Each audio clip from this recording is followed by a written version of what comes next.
बिस्मिल्लाहिर्रहमानिर्रहीम। अस्सलाम वालेकुम दोस्तों, एक नई वीडियो के साथ हाजिर हैं। चले अपनी वीडियो स्टार्ट करते हैं। अभी अपनी एक पिछली वीडियो के अंदर मैंने आपको बताया था कि पाकिस्तान एयरफोर्स के जो F-16 हैं उनके अंदर पुराने मैकेनिकल स्टीयर्ड रडार्स जो हैं वो लगे हुए हैं। पाकिस्तान ने ये F-16 2000 की दहाई के अंदर हासिल किए थे अमेरिका से, 18 की तादाद में हासिल किए थे। फिर अपने पुराने F-16 को जो है वो MLU अपग्रेड करवाया था। लेकिन आज 2022 के अंदर पाकिस्तान एयरफोर्स को ऐसा रडार्स की जरूरत है, क्योंकि इतना ज्यादा अरसा गुजर जाने के बाद रडार टेक्नोलॉजी बिल्कुल चेंज हो चुकी हुई है। देखिए टेक्नोलॉजी किस तरह से चेंज होती है, आज आपको इस वीडियो के अंदर थोड़ा सा जो है वो उसका आइडिया होगा। अभी हमारे बहुत से लोगों के जो फोन्स हैं वो 4G फोन्स हैं, लेकिन हम ये देख रहे हैं कि जो इस वक्त मोबाइल मैन्युफैक्चरर्स हैं वो अपने मोबाइल्स के अंदर 5G को जो है वो इनकॉर्पोरेट कर रहे हैं। अब 5G भी इस वक्त दो किस्म का है। ये हमें बात जो है ये एप्पल ने बताई। एप्पल ने किस तरह से बताई, अगर आप एप्पल की वेबसाइट पे जाएं और वहां पे जाके आप सिंपल आईफोन के ऊपर क्लिक करें तो वहां पे आपको नीचे 4 आईफोन्स का कंपैरिजन नजर आएगा। iPhone 12, iPhone SE, iPhone 13, iPhone 13 Pro। तो वहां पे जाके अगर आप देखें तो आपको नजर आएगा iPhone 12 के नीचे आप देख सकते हैं सुपरफास्ट 5G सेलुलर लिखा हुआ है। iPhone SE के नीचे लिखा हुआ है 5G सेलुलर, जबकि 13 और 13 Pro के नीचे भी लिखा हुआ है सुपरफास्ट 5G सेलुलर। अब जो लोग इस बात को जानते हैं उनको ये पता है कि ये बेसिकली 5G जो है वो दो किस्म का है। एक तो है नॉर्मल 5G जो कि आपके iPhone SE के अंदर आ रहा है, और एक है आपका मिलीमीटर वेव वाला 5G जिसको एप्पल जो है वो सुपरफास्ट 5G सेलुलर बोल रहा है। डेफिनेटली सुपरफास्ट 5G लेने के लिए जो आपके नेटवर्क्स हैं, मसलन पाकिस्तान के अंदर मोबिलिंक है, यू फोन है, हमें ये देखना पड़ेगा कि ये किस 5G के अंदर जाके जो है वो इन्वेस्टमेंट करेंगे। अभी 5G जो है वो पाकिस्तान के अंदर बिल्कुल नहीं आया, लेकिन हम ये भी देखते हैं कि इस वक्त पाकिस्तान के अंदर जो मोबाइल फोन सेल किए जा रहे हैं उनके अंदर 5G जो है वो कंपनीज ने इनकॉर्पोरेट करना शुरू कर दिया है। मसलन सैमसंग के बहुत से मोबाइल हैं जिनके अंदर अब 5G लिखा आता है। एप्पल इस वक्त जितने भी अपने फोन सेल कर रहा है उनके अंदर जो है वो 5G उसने इनकॉर्पोरेट कर दिया। उसके बाद वीवो है, ओप्पो है, उन्होंने भी अपने फोन्स के अंदर 5G जो है वो इनकॉर्पोरेट करना शुरू कर दिया, लेकिन अभी 5G पाकिस्तान के अंदर नहीं आया। आई बिलीव कि अभी ये इंडिया के अंदर भी उस तरह से जो है वो कॉमन नहीं हुआ। शायद इंडिया के एक दो ऑपरेटर ने किसी एक दो हिस्से के अंदर 5G जो है उसको लॉन्च किया हो, लेकिन पूरे इंडिया के अंदर मेरा नहीं ख्याल कि इस वक्त 5G जो है वो आ गया हुआ है। और इंडिया इतनी बड़ी मार्केट है, पाकिस्तान भी बहुत बड़ी मार्केट है, 22 करोड़ का मुल्क है, कोई छोटा मुल्क नहीं है। लेकिन ये मैं आपको बता सकता हूँ कि पाकिस्तान में ये जो सेलुलर कंपनीज हैं इन्होंने 5G की तैयारियां शुरू कर दी हुई हैं। इन्होंने अपनी फाइबर ऑप्टिक जो है उसको ले करना शुरू कर दिया है, और ये 5G की तैयारी जो है वो भरपूर तरीके से कर रहे हैं। गवर्नमेंट जब बेहतर समझेगी इन कंपनीज को जो है वो 5G लाइसेंस अवार्ड करेगी, और ये आपको यानी कि कंज्यूमर को 5G सर्विसेज जो है वो देना शुरू कर देंगे। तो 5G के ऊपर जो काम है वो मोबिलिंक, जोंग, टेलीनॉर और यूफोन ने जो है वो स्टार्ट कर दिया हुआ है। कम से कम मैं आपको मोबिलिंक और जोंग का तो कह सकता हूँ कि इन्होंने स्टार्ट कर दिया हुआ है। लेकिन आपको ये बात समझनी पड़ेगी कि जो टेक्नोलॉजी इस वक्त आप तक जो है वो पूरे तरीके से नहीं पहुंच सकी, ये टेक्नोलॉजी मिलिट्री जो है ये बहुत देर से इस्तेमाल करती चली आ रही है। देखिए सबसे पहले जब टेक्नोलॉजी को एक को डेवलप किया जाता ना, उसका सबसे पहला जो यूज होता है ना वो मिलिट्री खुद करती है। उसके बाद वो कमर्शियल होती है, कमर्शियल होती है तो वो चीज सस्ती हो जाती है, फिर वो वीवो के फोन के अंदर भी आ जाती है, फिर वो ओप्पो के फोन के अंदर भी आ जाती है, एप्पल के फोन के अंदर भी आ जाती है, सैमसंग भी उसको अडॉप्ट कर लेता है। लेकिन सबसे पहले जब एक टेक्नोलॉजी आती है ना तो उसको पहले मिलिट्री खुद यूज करती है। मिलिट्री के अंदर आपको कम्युनिकेशन जो है वो सबसे लाजमी चीज है। आपने C4I का नाम तो सुना होगा। अब C4I से बनता है कमांड, कंट्रोल, कंप्यूटर्स, कम्युनिकेशन, और I से बनता है इंटेलिजेंस। उसके बाद अब मिलिट्रीज जो है वो C4I स्टार के ऊपर जो है वो चली गई हैं। लेकिन ये कुछ बेसिक चीजें होती हैं एक मिलिट्री को चलाने के लिए, जिनके अंदर कमांड, कंट्रोल, कम्युनिकेशंस होती हैं। फिर आप कह लेंगे उसके अंदर कंप्यूटर्स आ जाते हैं, फिर आप कह लेंगे उसके अंदर इंटेलिजेंस आ जाती है। लेकिन कमांड, कंट्रोल और कम्युनिकेशन जो है ये सबसे बेसिक चीजें होती हैं आपको एक मिलिट्री को चलाने के लिए। आपकी मिलिट्री की एक कमांड जरूर होती है, फिर उसके बाद कंट्रोल होता है आपके पास। आप अपनी मिलिट्री को शुतर बेमहार की तरह नहीं जो है वो चला सकते। कमांड का अपनी मिलिट्री के ऊपर कंट्रोल होता है। फिर सबसे बड़ी जो चीज होती है वो कम्युनिकेशन होती है। जब दुश्मन ने आपके ऊपर हमला करना होता है तो आप ये देखें कि वो सबसे पहले आपकी जो कम्युनिकेशन होती है ना उसको डिसरप्ट करने की कोशिश करता है, ताकि जो कमांड ऊपर बैठी हुई है वो अपने नीचे यूनिट्स के साथ जो है उसका राब्ता टूट जाए। जब उसका राब्ता टूट जाएगा तो जो नीचे फौजी जो इस वक्त जंग लड़ रहा है उसको ये नहीं पता चलेगा कि मेरे जनरल ने, मेरे कमांडर ने मुझे किस तरफ जो है वो भेजना है, क्योंकि ये कोई भी फौजी जो है वो अपने मिलिट्री राज या अपने जो सीक्रेट्स हैं उसने अपनी फौज को किस तरह से जंग में लड़वाना है वो पहले से तो नहीं बताएगा। तो ये ऑन स्पॉट जो है सारी चीजें की जाती हैं। फिर वक्त जरूरत के साथ जो है ना आपको जो है अपनी मिलिट्री स्ट्रेटेजी चेंज करनी पड़ती है। तो इस सारी चीज के लिए आपके लिए जो कम्युनिकेशन होती है वो सबसे ज्यादा इंपॉर्टेंट चीज होती है। अगर मिलिट्री कमांडर का अपने फौजी के के साथ राब्ता टूट जाएगा तो वो अपने फौजी को किस तरह से जो है वो मूव करवाएगा। एयरफोर्स की तरफ आप चले जाएं, जैसा कि हमें पता है कि अब ये एवैक्स वगैरह जो है वो आगे में है। उसके बाद एवैक्स जो है वो आपके दूसरे फाइटर जेट्स वगैरह को डायरेक्शंस देते हैं। आजकल के जो एयरफोर्स कमांडर्स हैं वो नीचे जमीन के ऊपर बंकर्स में नहीं बैठते। गल्फ वॉर ने ये सारा जो है एयर वॉरफेयर चेंज कर दी हुई है। आजकल के जो एयरफोर्स के कमांडर्स हैं वो इन एवैक्स के अंदर बैठ के जो है वो अपनी एयर वॉरफेयर लड़वाते हैं, क्योंकि एवैक्स उनको तमाम वो चीजें जो है वो प्रोवाइड कर देता है जो उनको चाहिए होती हैं। रेडार्स उनके सामने होते हैं, वो अपने जहाजों के साथ, अपने स्क्वाड्रंस के साथ उस जहाज के अंदर बैठ के कम्युनिकेट कर सकते हैं। जो भी उन्होंने उनको नई डायरेक्शन जो है वो देनी होती है वो वहां से दे सकते हैं। वॉरफेयर कम्युनिकेशन इतनी ज्यादा फ्लूइड हो चुकी हुई है कि अब एयर वॉरफेयर प्लानर्स जो हैं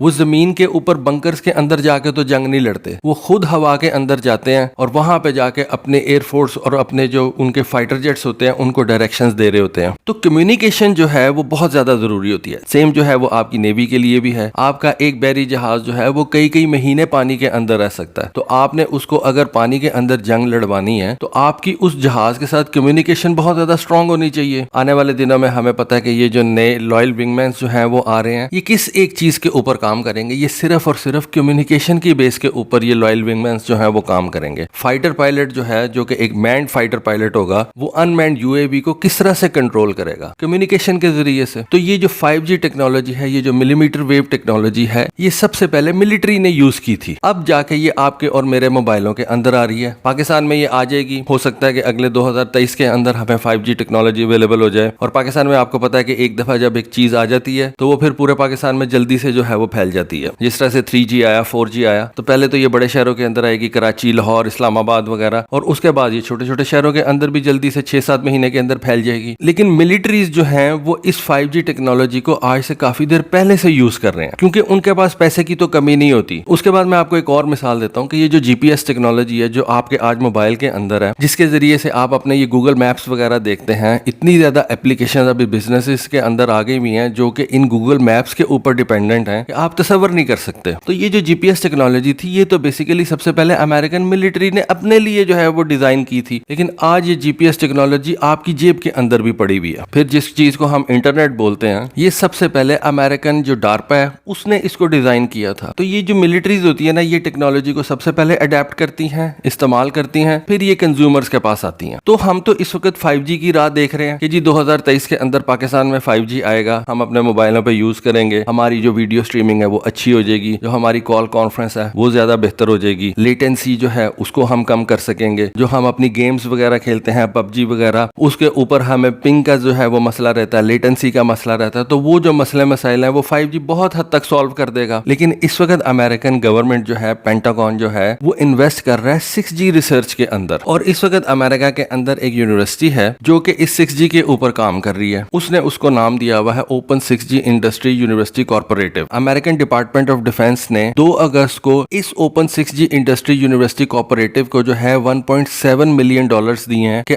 आप अपनी इस 6G की टेक्नोलॉजी के ऊपर रिसर्च जो है उसको तेज कर दें। देखें, हमारे मुल्कों में तो ऐसे नहीं होता, लेकिन बाहर ऐसे ही होता है कि ये जो यूनिवर्सिटीज हैं ये चीजें डेवलप करती हैं, क्योंकि वहां पे ब्रेन्स बैठे होते हैं। आपके जो ब्रिलियंट स्टूडेंट्स हैं वहां पे जो है वो पढ़ाई कर रहे होते हैं। उन स्टूडेंट्स को पढ़ाने वाले जो प्रोफेसर होते हैं वो वहां पे जो है वो उन बच्चों को रिसर्च करवाते हैं। फिर ये जो बड़ी बड़ी कॉर्पोरेशंस होती हैं जिनके अंदर गवर्नमेंट भी शामिल है, वो इन यूनिवर्सिटीज को फंड्स देती हैं कि आप हमें इस टेक्नोलॉजी के ऊपर जो है वो रिसर्च करके दें। उसके अंदर बिजनेसेस भी हो सकते हैं, उसके अंदर जो है वो मुख्तलिफ किस्म की गवर्नमेंट एजेंसीज भी हो सकती हैं। अब पेंटागन ने ये $1.77 मिलियन जो है ये इस यूनिवर्सिटी को जो है वो दिए कि हमें आप ये 6G की टेक्नोलॉजी के ऊपर जो है वो रिसर्च करके दें। अब जब पेंटागन पैसे देगा तो जो रिसर्च होगी उसका मालिक भी फिर पेंटागन ही होगा, और सबसे पहले वो रिसर्च जो है वो पेंटागन तक जाएगी। और फिर उसके बाद जो पेंटागन है वो जिसको समझेगा, जिस कंपनी को समझेगा, उस कंपनी को वो ये रिसर्च देगा और उससे कहेगा कि आप इस तरह का हमें स्ट्रक्चर जो है वो डिजाइन करके दें, इस तरह के आप हमें कम्युनिकेशन के आलात जो है वो फराहम करें। क्योंकि आने वाले दिनों के अंदर आप देखेंगे कि ये जो हमारी दुनिया ना, ये हाइपर कनेक्टिविटी के अंदर चली जाएगी। एक एक चीज जो है उसको इंटरनेट की जरूरत पड़ेगी। आज आपकी घड़ी जो है वो कम्युनिकेट कर सकती है। आज से पहले जो बड़ी बड़ी महंगी घड़ियां होती थी, रोलेक्स की होती थी, राडो की होती थी, बड़ी बड़ी महंगी कंपनीज थी, वो घड़ियां तैयार करती थी, लेकिन वो किसी चीज के साथ कम्युनिकेट नहीं कर सकती थी। आज आपकी एक घड़ी जो है, जो आप शाओमी से परचेज कर लें, जो आप सैमसंग से परचेज कर लें या एप्पल से परचेज कर लें, वो कम्युनिकेट कर सकती हैं। उनके अंदर इंटरनेट कनेक्टिविटी जो है वो वो रख दी गई है। उसके बाद आपके गैजेट्स, आपके मोबाइल फोन जो हैं उनके अंदर तो डेफिनेटली कम्युनिकेशन सिस्टम जो है वो लगे हुए हैं, वो तो है ही कम्युनिकेशन डिवाइसेस। आपकी ये जो होम अप्लायंसेस हैं इनके अंदर अब कम्युनिकेशन डिवाइसेस जो है वो रख दी गई हैं, इनको आप वाईफाई के जरिए से कंट्रोल कर सकते हैं। तो जो आने वाला टाइम है वो हाइपर कनेक्टेड वर्ल्ड की तरफ हम जा रहे हैं। तो अभी तो हमें 5G नहीं मिला, लेकिन जो इस वक्त पेंटागन और मिलिट्रीज हैं वो 6G के ऊपर उन्होंने काम करना शुरू कर दिया। और इस वक्त पेंटागन ये कह रहा है कि इस वक्त हमें 5G to next G wireless technologies जो हैं उनके ऊपर काम करना है। अभी उन्होंने उसको 6G का नाम नहीं दिया, लेकिन डेफिनेटली 5G के बाद 6G ही आएगा। और ये समझने में भी आसान रहता है कि एक जनरेशन जो है वो कम्युनिकेशन की चेंज हो गई है। लेकिन इस वक्त डिपार्टमेंट ऑफ डिफेंस या पेंटागन जो है वो नेक्स्ट G वायरलेस टेक्नोलॉजी जो है वो कह रही है। और ये जो मैंने आपको ओपन 6G के बारे में बताया, ये बेसिकली एक north eastern university Kostas research institute है, वो अमेरिका की US आर्मी रिसर्च लैब के साथ मिलकर इस प्रोजेक्ट को जो है वो चला रही है। और इस वक्त इनके जो मेन रिसर्च प्रोजेक्ट्स हैं वो 5G के अंदर है, 6G के अंदर है, आर्टिफिशियल इंटेलिजेंस के अंदर है, मशीन लर्निंग के अंदर है, अनमैन्ड एरियल सिस्टम्स के अंदर है for both civil and defence use. और इस साल पेंटागन ने यानी कि 2022 के अंदर उन्होंने 5G टेक्नोलॉजी के अंदर $338 मिलियन जो है वो इन्वेस्ट किए हैं, जबकि 2023 के अंदर उनका ख्याल ये है कि वो तकरीबन $250 मिलियन जो है वो इन्वेस्ट करेंगे। 2020 के अंदर अमेरिकन डिफेंस डिपार्टमेंट यानी कि पेंटागन ने कहा था कि अगले कुछ सालों के अंदर हम $600 मिलियन जो है वो इस 5G की टेस्टिंग के अंदर जो है वो इन्वेस्ट करेंगे। लेकिन लगता ऐसे है कि वो 5G की टेक्नोलॉजी के अंदर 600 मिलियन से कहीं ज्यादा जो है वो आने वाले दिनों के अंदर इन्वेस्ट करेंगे। और 6G के अंदर तो उन्होंने अब ये जो है वो स्टार्ट ले लिया है और सिर्फ 1.7 मिलियन जो है उन्होंने इस रिसर्च इंस्टीट्यूट को जो है वो दिया, ताकि वो इस 6G के ऊपर जो है सिर्फ लैब वगैरह के अंदर काम कर सके और अपने जो खर्चे वगैरह वो पूरे करे। लेकिन 6G के ऊपर वर्किंग उन्होंने जो है वो इस वक्त स्टार्ट कर दिया। तो दोस्तों ये एक इन्फॉर्मेशन मेरी नजरों के सामने से गुजरी थी, सोचा आपके साथ शेयर करूं। होपफुली आपको आज की वीडियो, आज की इन्फॉर्मेशन पसंद आई होगी। कमेंट सेक्शन में अपनी राय से जरूर आगाह कीजिएगा। आज के लिए बस इतना ही। Thank you. Allah Hafiz.